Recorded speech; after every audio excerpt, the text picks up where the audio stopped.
Welcome to Kathryn Raaker's World. Innovation, culture, adventure, fashion and health, artists, destinations, traditions.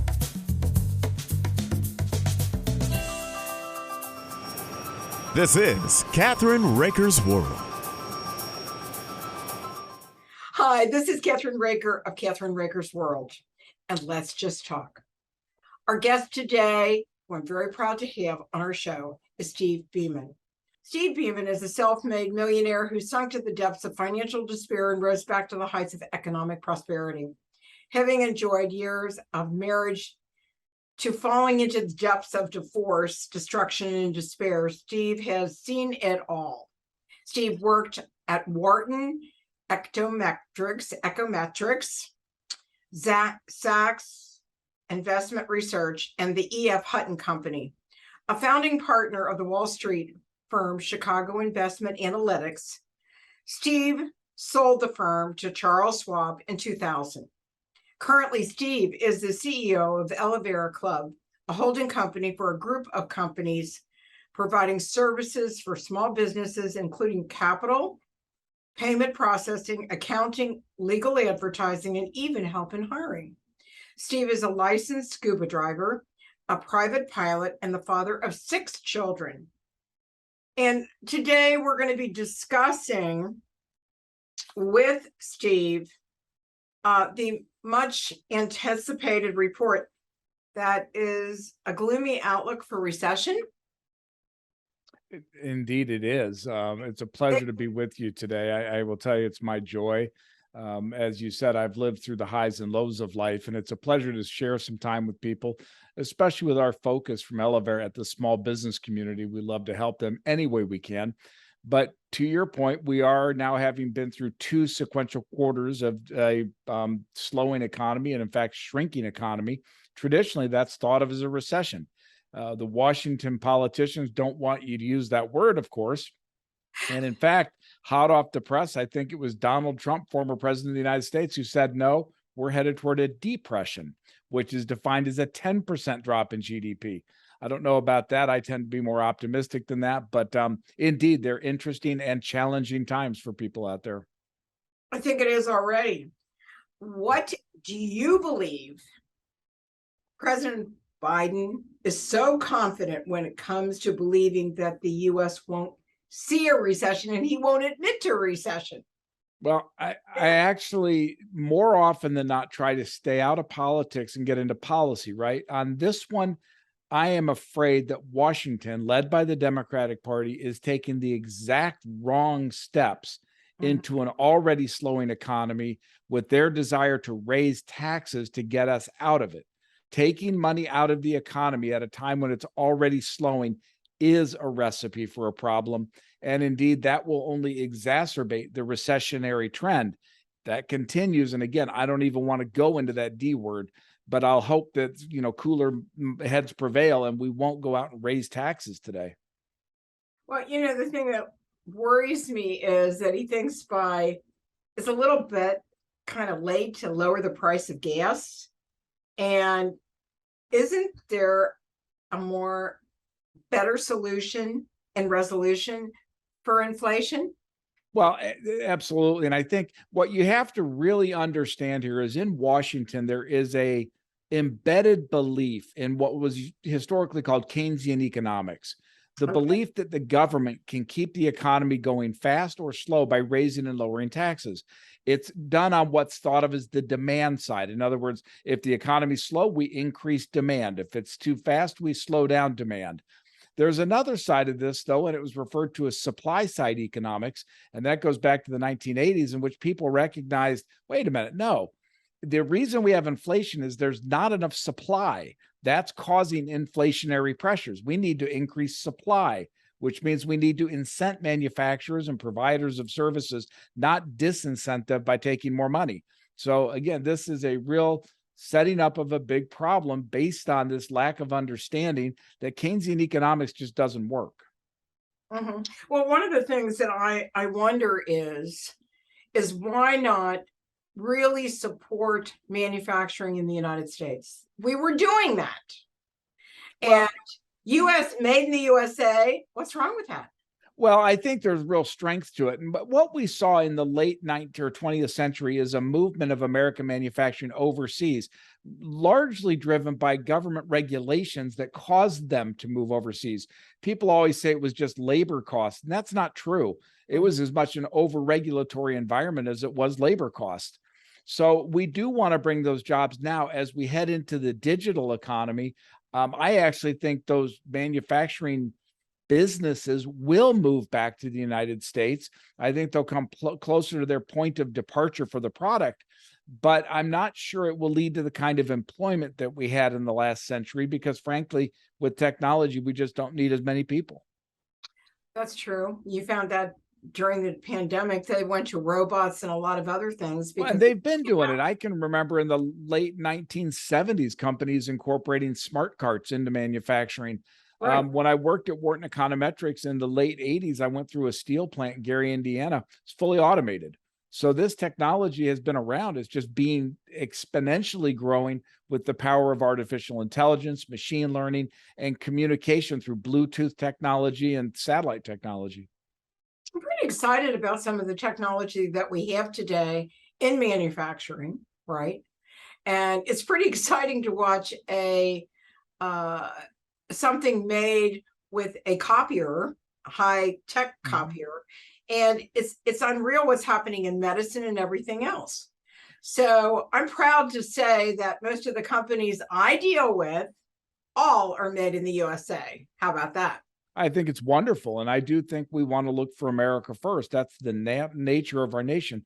With that said and understood, and I think that's a key, we do need to be sensitive to the idea, though, that the world is becoming smaller every day. That's right. And the future is almost inevitable in a breakdown of national barriers to geographic barriers more. Think about North America rather than the United States. I mean, we presently dominate the economy and completely dominate. But I do see a time when the nation state itself has changed, but that's 50 years from now. I think for tomorrow, which is what most of our compatriots are concerned about, the big thing is dealing with higher prices, dealing with lower demand, and dealing with the potentiality of a tax increase on companies, which is at its core inflationary. Right. And I can't understand why they want to do that. We've already been there before. And the situation today is that companies want not a lot of regulations that are unnecessary, because it's important. I mean, look at what's happening in California right now with the truckers on the ports, right? Well, a lot of things haven't gone on the shelves, right? Because they've been sitting in the docks for how long? Steve? Right. And thus the supply chain problem, which is causing partly the driver of prices going up. To most people, it's common sense. If you don't have manufacturers who generate profit, they can't generate anything. So I think there's too much in this country that gets into a jealousy economy and badmouths those with money and wants to tax them out of their prosperity. In business, those taxes aren't paid by the company or by the shareholders. They're paid by the consumers. And that's why this idea of let's just go tax the big guys, it doesn't work. It's just going to come right back at the consumer in higher inflation. And people will start looking to other things to purchase instead of purchasing what we're talking about. By the way, what you just said is one of the reasons the economy's slowing down, because as inflation takes these prices up, people reallocate where they spend money. As gas prices have gone up and taken $80, $100 a month out of people's pockets, they're just not spending on other things. And so that creates this downward cycle we're in. And the concern, I think, from the small business community, and we just read where the NFIB did a survey of the confidence of small business. It's the lowest it's been in 50 years. And that's because they're looking at this saying, how do we get out of this time? This isn't like the 1970s stagflation where we could raise interest rates to kill inflation and then stimulate the economy. We can't do that this time. So I think there's real concern that the consumer spending could dry up in the next 2-3 quarters. And that's why people are becoming more and more concerned. Well, and more, I'm in real estate as well. And I've seen the real estate market go from cash buyers everywhere, whatever, and now it's slowing down.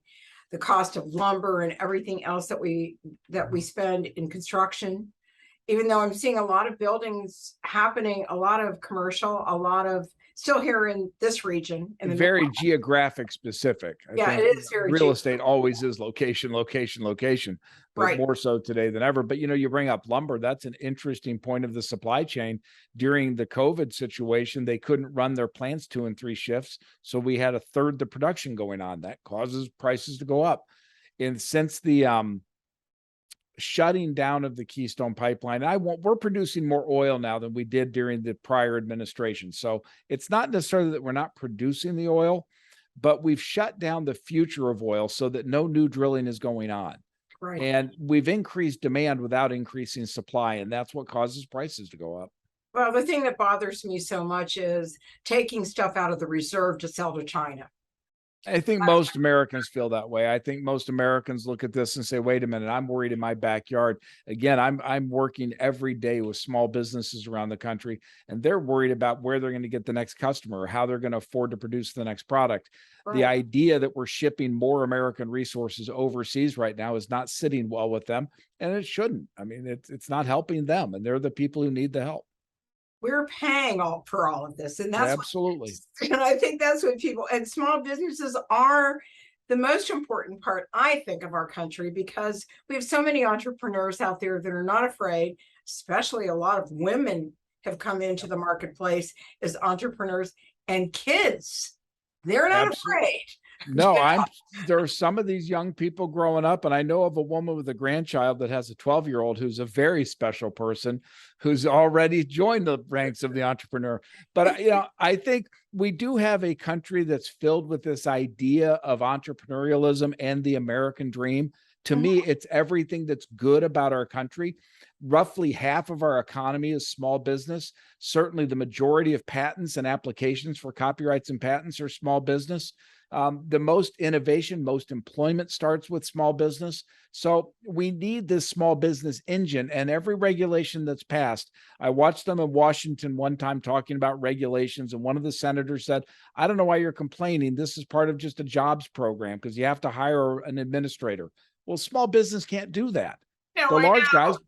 And so what happens is the small guy bears the brunt. And you talk about women in business. We do a lot of work with women-owned businesses. We're thrilled to see them coming into the workforce. But even there, I think they're like all small businesses. Where do they get the capital now? Banks can't touch them. They won't. They're a public utility that's so regulated they can't take risk. It's not their fault. It's just the world we live in. So where do they get money? Where do they get good health insurance at a reasonable price? Where do they get accounting services they can trust? All of these things they're the genesis, certainly, of the Elevare Club, but they're certainly the thoughts and pressures put on small business today. Right. We're going to take a short little break, and we'll be right back. Would you please give your website and where people can find you and your book, everything all about you? Sure. The biggest thing we'd like folks to do is visit us at elevareclub.com. It's ELEVARE club.com. And then if you're interested in learning more, we have a concierge program. There's a little information sheet at the bottom. You can fill it out, and a concierge will reach out and see if the club is right for you. Right. And that's so important. I think if I hadn't had guidance from an organization like yours years ago, I wouldn't be here. Okay. We like to think we help. Thank you. And don't forget to go to our website at KathrynRaakersWorld.com, and let's just talk. We'll be right back after these important messages from our sponsors. We'll be right back.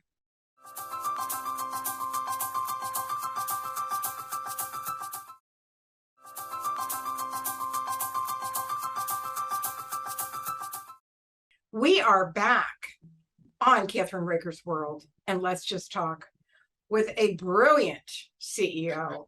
And I mean, he's got so many things in his past, it's hard to explain, and he's still really young. That's what gets me. A self-made millionaire. And, you got it through through a lot of hard work, Steve. And I'm talking about Steve Beaman. Steve, I want to ask you a couple questions about how you started and why did you decide to come up with Elevare? Why? Well, so I grew up as a young person thinking I knew everything. And of course, when you're 19, you think you know everything. By the time you're 25, you realize you know nothing. So, like many people, I kind of crashed and burned.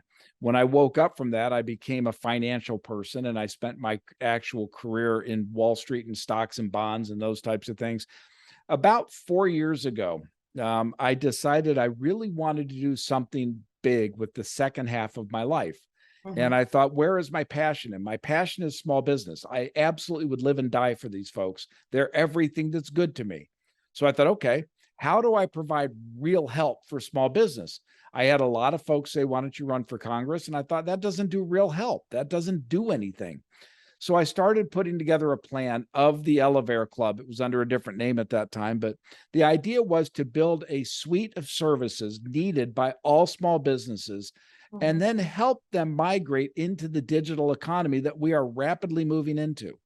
If you look at the large companies, whether IBM, Procter and Gamble, 3M, McDonald's, certainly the tech companies, they're all moving into this new technology. And we think small needs to go there too. So digital marketing in the real, I mean, how do you really do that? And Web 3.0, what does it mean for your business? What does the metaverse mean for your business? The blockchain, the DAO, what's called a DAO, or a distributed autonomous organization.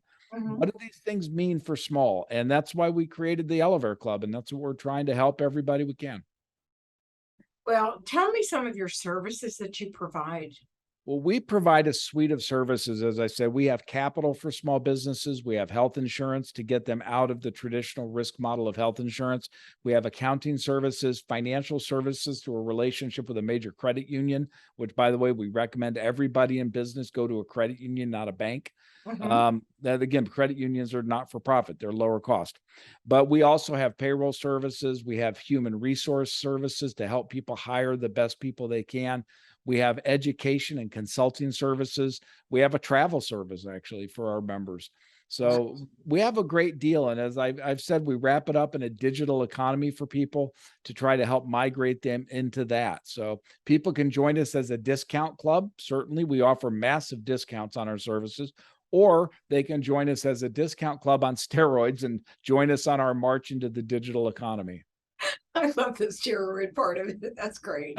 So anyhow, how long did it take you? Do you have members that belong? Is it like It's a private club for small business. So people join us and they get these discounted services and they get our expertise. To give a specific example, we have a woman here in Chicago who had a little bakery. She had gotten in her mind a vision from God to go out and produce cakes and sell them. So she did, and she struggled for a couple of years. She was working with the Service Corps of Retired Executives for those years, trying to build the plan and build the business, but she was really struggling. After a great deal of work and a whole lot of hope and prayer on her point, this last January, she got an order from American Airlines. awesome? Well, that was good and bad, right? Here's an entrepreneur saying, wow, I got this big order. How am I going to do it? Right. So anyway, the folks from SCORE introduced her to the Elevare Club. We brought her in as a member. We were able to put up the capital she needed, the accounting she needed, the consulting she needed, and now she's off to the races. So that's the kind of situation we really want to be part of. And that's pretty exciting. So it doesn't matter how big or how small you are to be a member? Not really. Yeah, we will take anybody from a startup gig economy business up to about 35 million in revenues. We have some larger companies who inquire about it, but we really are focused on small. Right. And entrepreneurs. Right. We love entrepreneurs. I love these people. I love their Definitely attitude. going to send my granddaughter to you because well, we would love to talk to her, although she'd have to sign a member agreement under her parents' name because we can't have a 12-year-old member. I think she's going to be president one of these days. If that's her dream, we'll help her get there. One of the things we're excited about in the blockchain that's developing around the Elevare Club is it gives us the ability so that I don't have to judge a product. Our entire community of members can judge a product. Oh, that's So exciting. it really is, because and again, this is where it gets beyond the pale exciting. We get, a million members from around the world, and all of a sudden somebody brings in a product and says, what do you guys think? You have a million disparate eyes looking at that, as opposed to one person saying, I think it's a good idea or a bad idea. You got a million people looking at it saying, here's what I think. And it's a way to exponentially improve and make people prosper from those ideas. Right. I have to share this with you because I think it's so cool. When I was at, I told you that I go to the International Houseware Show in Chicago, which I love because it's everyone from everywhere in the world. And actually, I had worked with a knife guy that actually didn't invent the knife himself. He bought it from China. Okay. And they asked me to demonstrate his knives, right? And I said, he had them in boxes. Now, how can you see a knife that's in a box, right? A little challenging. Right? Yeah, a I'm little thinking, challenging. I have to laugh. And I know you and I, who live in this world of public broadcast, so we say things. I think this guy said to you he didn't invent the knife. Well, I hope not. It's been around for how many tens of thousands of years? A little like Al Gore with the I invented the internet. Right. But this wasn't any knife. This was a different kind of a knife we hadn't seen before. And basically, I said to him, and it was like 75 at the time, I said, how are we going to see your knives if they're in a box? That's a little challenging. Right. So I came up with an idea for him to actually have a knife block that he could get. So we went to a meeting and I flew up there with him, and he really wasn't prepared. And I kept saying, and there were four buyers. And so I watched him and I said, can I take over now? But I came I'm sure he was happy with that. Oh, yeah, he was. And he ordered this crazy knife thing from China that kept breaking. So I said, this has got to be pretty simple. So what I did was I came up with a manufacturer, a new way for a knife block that isn't in wood. It isn't sitting up on like your kitchen thing and getting dirty. This is protected, right? So, and you can see the knives. I show it on all my shows, right? And then what I do, you can take it apart. It's magnetic, and put it in the dishwasher. Cool. Very cool. So, sometimes I really like this Elevare Club. I really do. I can't wait to go up there and check it out because it's my kind of thing. Because I think the challenge is, Steve, is to help people see something different, not stayed, but a little while sometimes. What do you got to lose? I think you hit a key. The adoption rate of this concept of the Web 3.0 is going to be very slow because there's a lot of fear about it. It's one thing to be looking at a technology like we're doing now in a two-dimensional space. It's quite another to be in the technology. People have watched shows like The Matrix and said, well, I don't want any part of that. Well, the problem is you're not going to be able to avoid it. We are in this Web 3.0 world. We're in the digital space right now. The blockchain will change everything. And people just have to be a little bit open-minded and say, okay, I don't understand it, but maybe I can learn. Well, I have a lot of people that I want to introduce to you and to your organization. We are open to that. I love meeting. I mean, seriously, I'm not joking because I'm sure you're not. I respect your background. I think you've lived in a similar space. You've done a lot. I've seen good products and bad products. I've succeeded in companies and failed in companies. There's no magic here and there's no crystal ball. We're all kind of going to the future saying, okay, it's changing fast. How do I get on the right side of that change? How do I get on board? Right. So, and I never turn down anything to look at. People send me stuff all the time, especially for my cooking show. And I've had some pretty funny things. I'm a little jealous of you for that. One of my pet things now is when I'm wasting time, I watch cooking shows like, you should be watching mine. Well, send me afterwards, send me a link to it and I will, because I get a kick out. It's who's the French guy that I like? Jacques Pepin.